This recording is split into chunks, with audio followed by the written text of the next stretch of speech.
입니다. 자, 주식시장으로 돌아와 보도록 하죠. 지수는 2000선 간신히 지지를 하고 있습니다.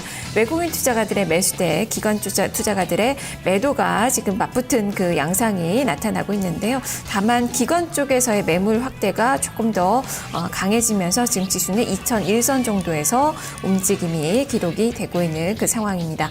IT 쪽도 외국인과 기관이 상반된 포지션을 좀 취하고 있다는 점 좀 특징으로 볼 수 있을 것 같고요. 지금 운송 장비 쪽에서도 지금 물량이 기관 쪽에서 조금 더 많이 나오고 있는 그 상황입니다.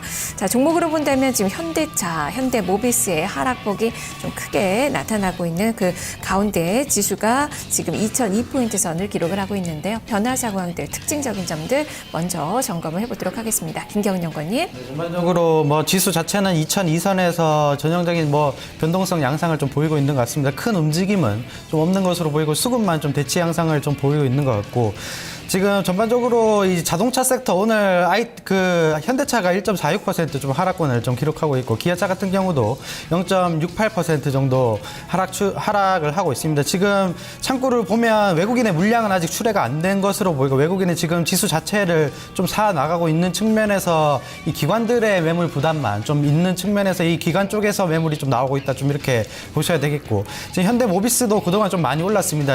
항상 이 외국인이 들어올 때는 저가, 특히 외국인이 실적 기반에서 들어오지 않는 그냥 유동성으로 우선은 저가 매수로 들어올 때는 큰 폭의 추세적인 상승은 좀 불가능합니다. 그러한 측면에서 단기적으로 이 트레이딩 관점에 순환 매장세를 좀 이용해야 된다, 좀 이렇게 보셔야 되겠고, 지금 타이어 업체들도 합성 고무 가격이 전반적으로 좀 안정적입니다. 안정적인 가운데서 원재료 투입 단가가 좀 하락하고 있기 때문에 그러한 측면의 모멘텀을 앞으로는 좀 받을 수 있을 겁니다. 지금 환율 부분에서 자동차 판매량, 그리고 타이어 판매량, 출하량 측면에서 좀 부진하기 때문에 일시적으로 좀 부진하다, 좀 이렇게 보셔야 되겠고, 지금 원가율 단으로는 계속적으로 좀 떨어지고 있는 부분들이 있기 때문에 한국 타이어나 넥센 타이어, 금호 타이어 전반적으로 이제 바닥을 좀 다지는 형국이 진행되고 있다, 좀 이렇게 보셔야 될 것 같습니다. 네, 오늘 이 자동차 섹터뿐만 아니라 지금 조선주들도 같이 밀리면서 지금 운송장비 업종이 가장 큰 폭의 마이너스권, 지금 업종 지수도 1% 이상 밀리는 모습이 기록이 되고 있습니다. 자, 그리고 최근에 계속적으로 연속성을 가졌던 그 테마가 바로 이 백신이나 마스크 관련된 그 종목이었는데요. 메르스의 전 세계 확산 우려가 좀 커졌기 때문인데, 지금 종목들은 파루와 대한유펌을 제외하고는 모두 마이너스권의 움직임을 현재 기록을 하고 있습니다. 다만 파루는 지금 5% 이상 급등하는 그 모습이 기록이 되고 있는데요. 종목별 차별화로 봐야 될지, 이제는 시세가 어느 정도 끝난 것으로 봐야 될지, 윤정식 대리님 어떤 시각이신가요?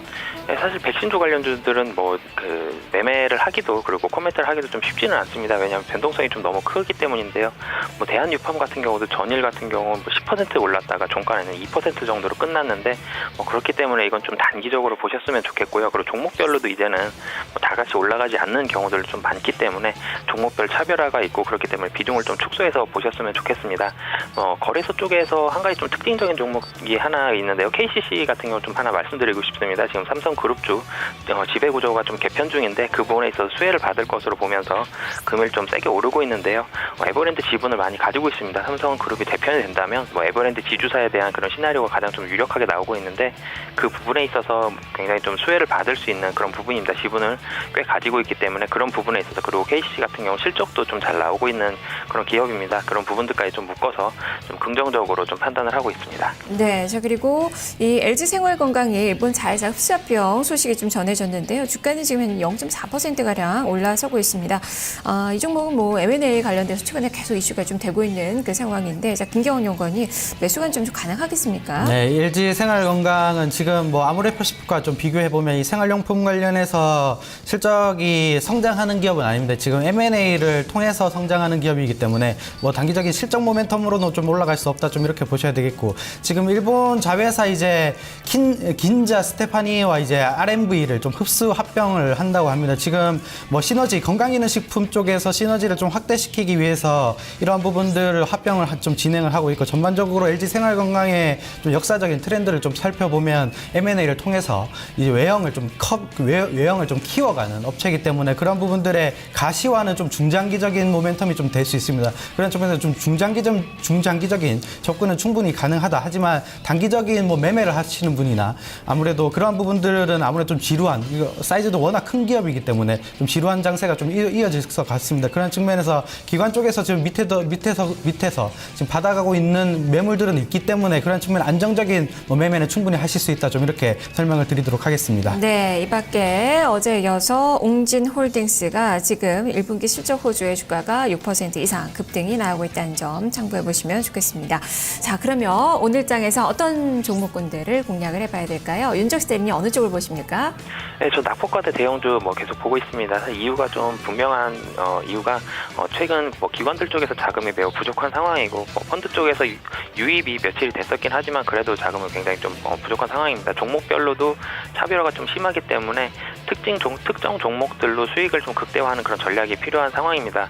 그렇기 때문에 낙폭이 과대했던 종목들, 뭐 조선주들이라든지 그리고 최근 들어 많이 떨어졌던 자동차, 뭐 최근 들어 좀 반등을 하고는 있지만 뭐 전에 많이 떨어졌었죠. 뭐 철강주라든지 그리고 그 외국인들이 많이 사고 있는 그리고 은행주들, 뭐 신한지주라든지 KB금융처럼 외국인들 수급이 많이 들어오는 그런 종목들, 낙폭 과대한 종목들로 좀 집중을 해보셨으면 좋겠습니다. 네, 자 그러면 김경훈 연구원님은 어느 쪽을 좀 집중을 하시나요? 네, 우선은 근본적으로 지금 지수가 2000선에 위치해 있기 때문에 이 외국인의 매수가 이어지고 있지만 기관 쪽에서 좀 매도가 출회되고 있고 지금 업황 전반적으로 보면 이 환율단으로 2000선을 환율적인 악재 때문에 지금 2000선을 강하게 뚫어내기에는 좀 시간이 좀 걸릴 것이다. 좀 이렇게 보고 있고 그래서 원화 강세와 지금 곡물 가격이 예전보다 상당히 좀 많이 떨어져 있습니다. 지금 옥수수 투입 단가도 지금 적용받는 음식료 업체들한테는 상당히 좀 싸게 지금 투입이 되고 있고 그러한 측면에서 지금 CJ 같은 경우 오늘 3.1%가량 상승을 하고 있고 대상 같은 경우도 1.4% 상승을 하고 있습니다. 지금 대상 같은 경우는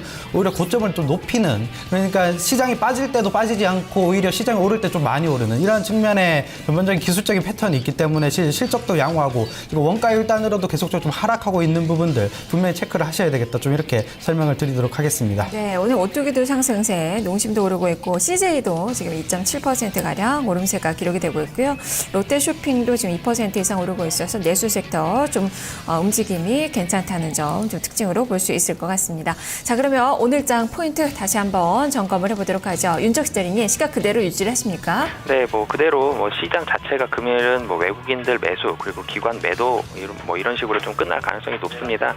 외국인들 매수가 늘어나고 기관의 매도가 좀 늘어나긴 하겠지만 규모 자체가 전일보다는 그렇게 클 것으로는 판단이 되고 있지는 않기 때문에 시장 방향 자체는 뭐 외국인들이 매수하고 있다면 상방 쪽으로는 우선적으로 보는 게 맞을 것 같고요. 뭐 그렇기 때문에 낙폭이 과대했던 그런 섹터들로 접근을 해보셨으면 좋겠습니다. 네, 자 그럼 김경훈 연구원님은 수급과 지수를 좀 보셨는데 어떻게 2000선 지지가 될 수 있을까요? 오늘 네. 장 포인트 다시 한번 정리해 주시죠. 네, 우리가 이제 가장 중요하게 좀 봐야 될 것은 외국인이 언제부터 사 나갔냐였는 것 같습니다. 이 1960선에서 외국인이 집중적으로 사 나갔고 선물 시장에서도 거의 쓸어 담는다시피 수급적으로 좀 들어온 면이 있기 때문에 향후에 매물 소화만 거친다면 오히려 또 우상향할 수 있다. 좀 그 기반에는 이 환율적인 부분 그리고 2000선에서 지금 매물 특히 기관 쪽의 매물의 수급 대치가 외국인과 좀 이어지고 있기 때문에 이런 부분들은 좀 단기적으로 좀 보셔야 되겠고 향후에 이제 외국인 매수가 지속되는가에 대한 여부는 향후에 계속적으로 좀 체크를 하셔야 되겠다. 좀 이렇게 말씀을 드리도록 하겠습니다. 네,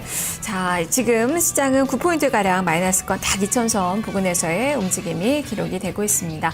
자 오늘 또 윤정식 대리가 마지막 방송인데요. 저 그동안 좋은 말씀 좀 들려주셨는데 윤정식 대리님 시청자님들께 한 말씀 해주시죠. 네, 그동안 뭐 짧은 시간이지만 좀 만나 뵙게 돼서 반가웠고요. 뭐 다음번에 더 좋은 기회 있다면 더 열심히 준비하고 공부해서 더 좋은 모습으로 다시 찾아뵐 수 있도록 준비하겠습니다. 네, 다른 방송을 통해서 또 많은 또 좋은 말씀 전해주시기 부탁드리겠습니다. 수고하셨습니다. 자, 이렇게 탑팀 중계에서 여기서 인사드리겠습니다. 그리고 다음 주부터는 토마토TV 개편으로 또 새로운 탑팀이 또 구성이 되니까요. 많이 관심 가져주시길 바랍니다. 저희는 여기서 물러가도록 하죠. 두 분 말씀 잘 들었습니다. 감사합니다.